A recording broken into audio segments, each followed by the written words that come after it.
Look at those colors. They're so beautiful.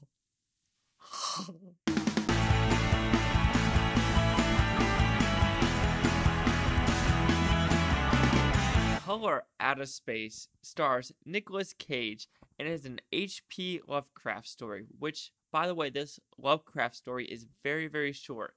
And in making a short story, they decided to make it into a 111-minute movie. This was playing at a very small theater where I'm located.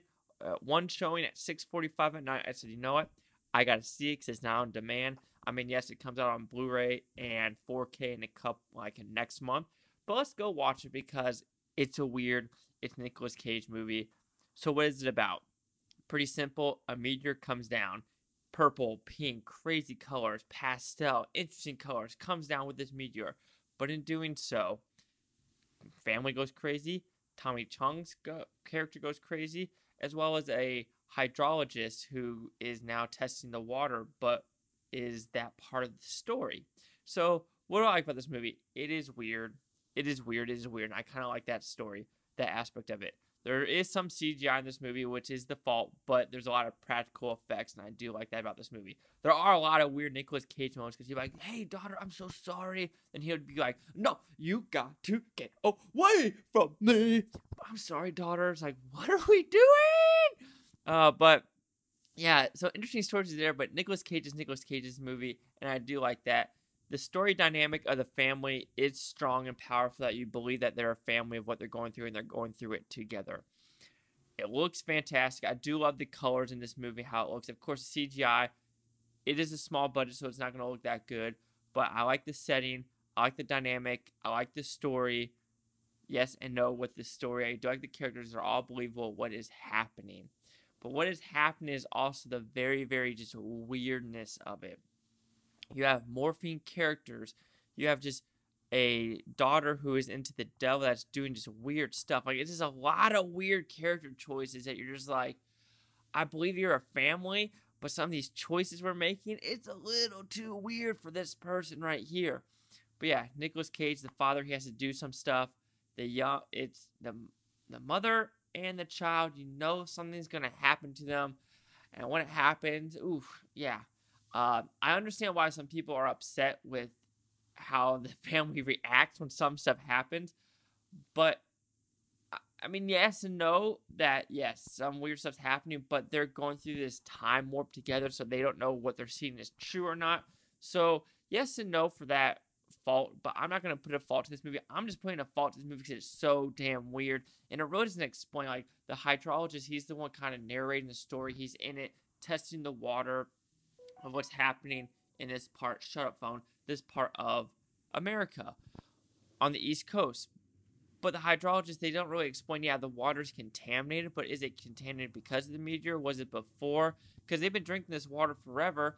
So, I mean, they kind of don't explain that at all in the story about what his central point, yeah, he's a character to narrate, but what's his actual point testing the water? Does it have anything to do with the meteorite? Yes, no, maybe so. And also some character deaths, there's like, it comes out of nowhere and you, like, oh, we're going to show this, but we're not going to show this. Like, did you run out of budget? Yeah, we're going to show a bunch of alpacas and dogs together, as well as some people together. But when a character dies from another scene, you're like, we're just going to wipe it like nothing happened. So, I don't know. So this is a very acid trippy time delirium movie of what is real and not, because the ending, like, color disappears and I'm like, what's happening? I don't know.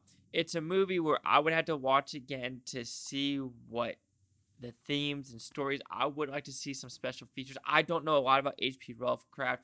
That's probably another fault, but Color Out of Space, if you want to see some weird shit, go watch it. So you will receive a 3 out of 5 with Futon. It goes at 60%.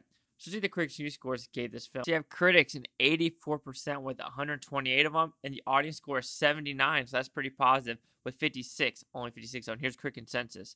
A welcome return for director Richard Stanley. Color Out of Space mixes tart B-movie pulp with visually assuring Lovecraftian horror and a dash of gonzo Nicolas Cage. Yeah, I mean, I can't disagree with that whatsoever because that's really what it is.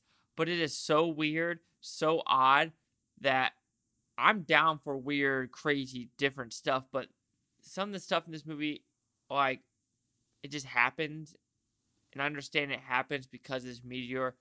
But why? What are these little dragonfly things? Why purple? Why do stuff morph together? Why are these flowers growing? What are these vines? Like, it kind of reminded me of like The Ruin, that old horror movie that I reviewed. Like, I think it came out in 2008. But I could watch this again. It could go up and down, but I'm still sticking with my 60% because it's so damn weird. So weird. So weird. Yeah. So do you agree with the 79, this 84, the 60? Chase out the Blue Futon, like, comment, subscribe. Another thing is Futon, Toby, Blue Futonians. Thanks for watching. Have a great day. But yeah, oof. This is a weird one, guys. This is a weird one.